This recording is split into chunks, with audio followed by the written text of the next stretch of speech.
I remember making it up between the 11th and 12th floors, and really feeling, even though the adrenaline was going, I was tired. And what reminds me most is the smells. It was different smells of different things, smells of burning building, smells of jet fuel, smells of burning flesh, smells, all these smells that I still to today can smell at nighttime in my sleep. And I remember that my senses were about the smells, that my sound senses were basically shutting everything out. And the sense that I had mostly was my smell and my eyesight. And I was running up, and I was between the 11th and 12th floor when I saw two gentlemen bringing down a woman who was burnt very badly. Half her clothes were burnt off of her, and she was really in trouble. And these two gentlemen were also, they looked like they were about to collapse from exhaustion. And they themselves were covered in, whether it was her blood or their own blood or whatever, and they were about to collapse. And I remember saying to a young firefighter behind me, go over there and help these people bring that woman downstairs. And the young firefighter behind me said to me, I don't know who you are. He said, but you can't take me away from my group. And I'm in full rescue equipment. You're in a suit and tie. I think it's better that you help out. And the young man made a lot of sense. I was in a suit and tie. He was in full fire gear, and he was with his company.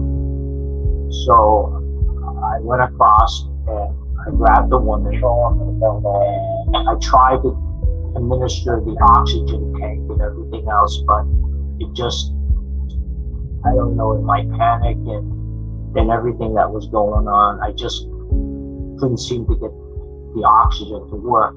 I told the two gentlemen that was with her that they could run down the stairs and that I had her. And I remember saying, she was speaking Spanish to me.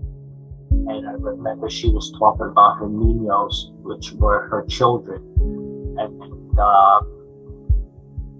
I told her, I said, just stay with me. I said, we're gonna go downstairs. I said, the ambulances are downstairs and you're gonna see your babies or your children once we get to the ambulances.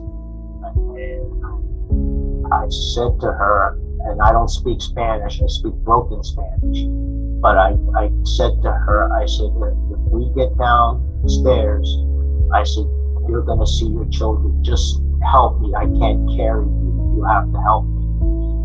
So we were making our way down the stairs, and everybody was running past me going up the stairs. The stairway to heaven, all those people perished.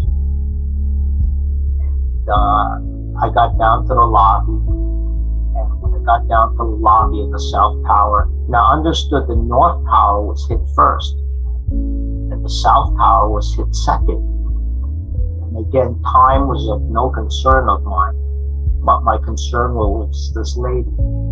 And so we got to the lobby, and I kind of got lost, and I didn't see the triage area anymore, and I didn't realize that I had exited the door where wasn't the same door that I went in when I went up the stairs.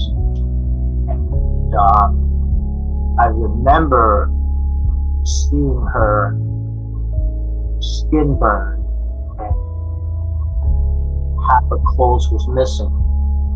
So to give her some dignity, I took off my suit jacket. I put it on her.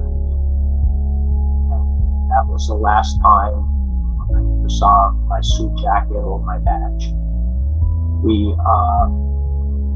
I looked out on the church street, and I I saw the flashing lights and everything else. I remember pointing to her that we just have to make it to the flashing lights. She was going to be okay. We started our best to walk through the lobby, and the building started to shake.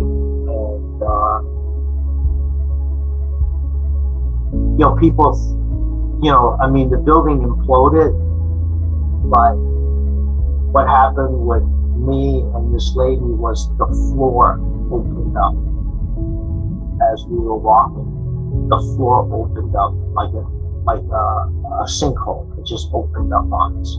And if you saw pictures of the building, that's how the building came down, like that. So the floor opened up as a sinkhole, and I fell in. I lost my grip of her. Never saw her again.